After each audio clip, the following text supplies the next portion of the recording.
नमस्कार, स्वागत है आपका मगरा न्यूज पर। तारीख आज हो गई है 16 जुलाई 2023, दिन है रविवार। हिंदी तिथि आज हो गई है सावन मास कृष्ण पक्ष की चतुर्दशी। आज की ताजा खबरों के इस अपडेट में बात करेंगे देश भर की तमाम बड़ी और काम की खबरों के साथ ही सरकार की ओर से आज लिए गए कुछ महत्वपूर्ण फैसलों जारी किए गए कुछ नए नियमों की। तो बुलेटिन की शुरुआत करते हैं पहली खबर से। तो महंगाई की आमद भी पड़ेगी और बीमार। डीजल हुआ है महंगा, सरकार ने 3 रुपए लीटर बढ़ाया है वेट। हिमाचल प्रदेश सरकार ने डीजल पर लगने वाले वैल्यू एडेड टैक्स यानी वेट में 3 रुपए प्रति लीटर की बढ़ोतरी कर दी है। State excise and taxation department ने इस बारे में नोटिफिकेशन जारी कर कहा है कि डीजल पर वेट में बढ़ोतरी की गई है। अब 9.90% से बढ़ाकर वेट जो है 13.9% कर दिया गया है। इससे पहले यहाँ पर डीजल पर 7 रुपये और 40 पैसा प्रति लीटर से अब 3 रुपये बढ़ोतरी हो गई है, 10 रुपये और 40 पैसा प्रति लीटर हो गया। मुख्यमंत्री सुखविंदर सिंह सुक्खू ने इस फैसले को सही ठहराते हुए कहा है कि राज्य की पहले की जो भाजपा सरकार है उसने नवंबर 2022 में विधानसभा चुनाव से ठीक पहले जो है 7% कटौती की थी।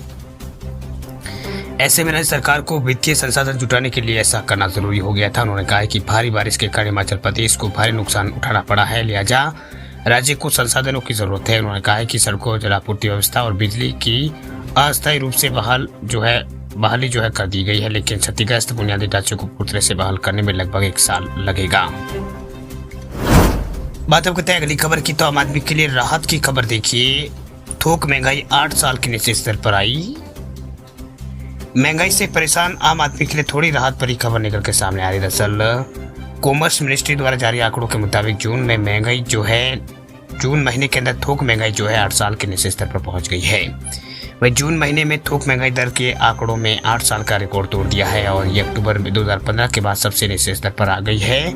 खाद्य ईंधन एवं विनिर्मित उत्पादों की कीमतें कम होने से जून में थोक महंगाई मुद्रास्फीति दर में यहाँ पर गिरावट आई है। वही 4.12% की गिरावट जो है आई है। वाणिज्य एवं उद्योग मंत्रालय ने शुक्रवार को थोक मूल्य सूचकांक आधारित मुद्रास्फीति के आंकड़े जारी करते हुए जानकारी दी है। इससे पहले मई में थोक मुद्रास्फीति दर 3.48% की इसमें गिरावट आई थी। वही सरकारी आंकड़ों के मुताबिक जून में खाद्य उत्पादों में मुद्रास्फीति दर जो है 1.24% की गिरावट रही है, जबकि मई में इसमें 1.59% की नकारात्मक वृद्धि हुई थी। ईंधन एवं बिजली खंड में मुद्रास्फीति जून में 12.63% घट गई थी। चलिए बात करते हैं अगली खबर की। तो गेहूं और अरहर की दाल की कीमतों में हो सकती है गिरावट, सरकार ने बनाया है गजब का प्लान। देश में महंगाई कम होने का नाम नहीं ले रही। हरी सब्जियों के साथ साथ चावल और दाल भी महंगी हो गए हैं। इससे आम जनता की थाली जो है उससे दाल और हरी सब्जियां गायब हो रही है।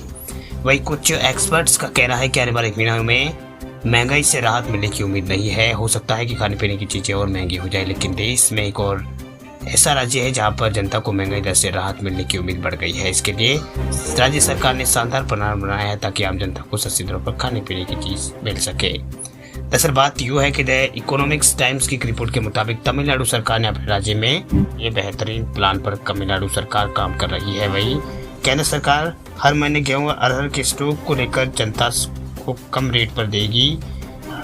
खास बात यह है कि तमिलनाडु सरकार हर महीने गेहूं और अरहर की जो दाल है जो है सरकारी दुकानों के माध्यम से उचित मूल्य के रेट पर उचित मूल्य रेट पर आम जनता को यहाँ पर बेचेगी। वही सरकार को उम्मीद है कि इससे लोगों को महंगाई से काफी हद तक राहत मिलेगी।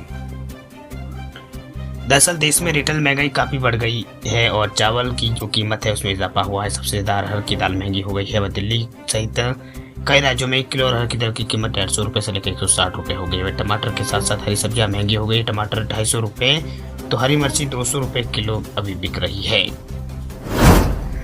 चलिए बात करते हैं अगली खबर की। तो अगली खबर है ट्विटर को लेकर। ट्विटर ने रेवेन्यू शेयरिंग प्रोग्राम किया है शुरू। सोशल मीडिया प्लेटफॉर्म से कमा सकेंगे verified users. Micro blogging platform Twitter के जरिए वेरीफाइड कंटेंट क्रिएटर्स को अब पैसा जो है कमाने का मौका मिलेगा। इसके लिए कंपनी ने 14 तारीख को एड रेवेन्यू शेयरिंग प्रोग्राम जो है लॉन्च कर दिया है।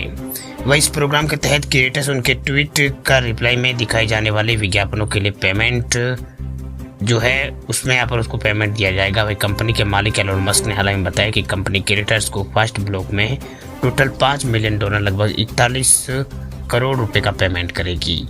वही कंपनी ने अपने ऑफिशियल ट्विटर हैंडल और ऑनलाइन हेल्प सेंटर प्रोग्राम पर जानकारी यहाँ पर कंपनी ने दी है। कंपनी का कहना है कि हम क्रिएटर्स को मोनेटाइजेशन का विस्तार जो है कर रहे हैं।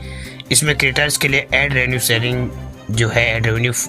प्रोग्राम को शामिल कर रहे हैं। इसका मतलब यह है कि क्रिएटर्स को उनके पोस्ट के रिप्लाई शुरू होने वाले एड रेवेन्यू का हिस्सा जो है उन्हें मिलेगा। चलिए बात करते हैं अगली खबर की। तो 31 जुलाई से पहले टैक्स पेयर्स के लिए वित्त मंत्री ने किया है बड़ा ऐलान, सुनकर हो गई है मिडिल क्लास की बल्ले बल्ले है। आयकर से राहत को लेकर मोदी सरकार ने बड़ा कदम उठाया। दरअसल उडुपी में केंद्रीय वित्त मंत्री निर्मला सीतारमण ने कहा है कि मोदी सरकार मिडिल क्लास को कई टैक्स बेनिफिट प्रदान यहाँ पर किया। इसके तहत हर साल 7,27,000 रुपए की आमदनी वाले को किसी प्रकार का कोई टैक्स नहीं देना होगा। उन्होंने कहा कि सरकार ने समाज के किसी भी वर्ग को नहीं छोड़ा है। उन्होंने कहा कि कुछ लोगों ने इस पर संदेह किया था। साल 2023-24 में केंद्रीय बजट में 7 लाख तक की आमदनी के लिए आयकर छूट प्रदान करने का फैसला किया गया था। वही लोगों को संदेह इस बात को लेकर भी था कि 7 लाख रुपए से ज़्यादा की कमाई का क्या होगा। तो उसके बाद में एक टीम के रूप में बैठे और हम डिटेल में गए। हमने ये पता लगाया कि आप प्रत्येक अतिरिक्त 1 रुपये के लिए किस स्तर पर टैक्स का भुगतान करते हैं। उदाहरण के लिए तौर पर आप 7,27,000 रुपये के आपने लिए है, तब आपको किसी प्रकार का टैक्स नहीं देना होगा। केवल 27,000 रुपये का ही ब्रेक बनाता है। इसके बाद आप टैक्स देना शुरू करते हैं। अगली खबर की। तो अगली खबर है बीओबी यानी बैंक ऑफ बड़ौदा से जुड़ी। बीओबी ने शुरू की है महिला समान बचत योजना, मिलेगा 7.5% से ज्यादा ब्याज। बैंक ऑफ बड़ौदा के ग्राहकों के लिए अच्छी खबर निकल के सामने आई। दरअसल बैंक ऑफ बड़ौदा ने महिलाओं के लिए एक अच्छी स्कीम जो है वो शुरू की है।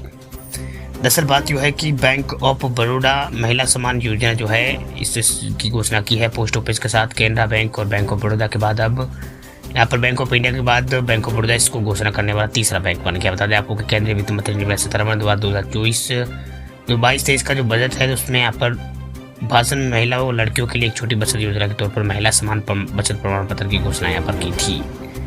वही महिला समान बचत जो योजना है MSSC, इसमें यहाँ पर 2 साल का ट्यूनर वाली निवेश योजना। इसमें जमा पर महिलाओं को सालाना 7.5% के हिसाब से ब्याज जो है दिया जाता है। ये योजना 31 मार्च 2025 तक 2 साल के लिए वैध है। यानी 2 साल तक आप इसमें यहाँ पर जमा राशि कर सकते हैं। बैंक ऑफ बड़ौदा ने में महिला समान बचत प्रमाण पत्र के तहत बैंक के मौजूदा ग्राहकों के अलावा वह महिलाएं जो लड़कियां खाता खुलवा सकती है जिनके बैंक ऑफ बड़ौदा में अकाउंट नहीं है। इस योजना के तहत कोई भी महिला अपने किसी भी यहाँ पर लड़की या फिर ऐसी लड़की जो खाता खोल जो नाबालिग हो उनको यहाँ पर अधिकतम 2 लाख रुपए जमा उनके कर सकती है। इसके लिए उसके पास एक बार पैसे जमा कराने के अलावा धीरे धीरे 100 रुपये गुणक में जमा कराने का ऑप्शन भी है। हालांकि एक बार में न्यूनतम 1,000 रुपये तो है जमा कराने होंगे।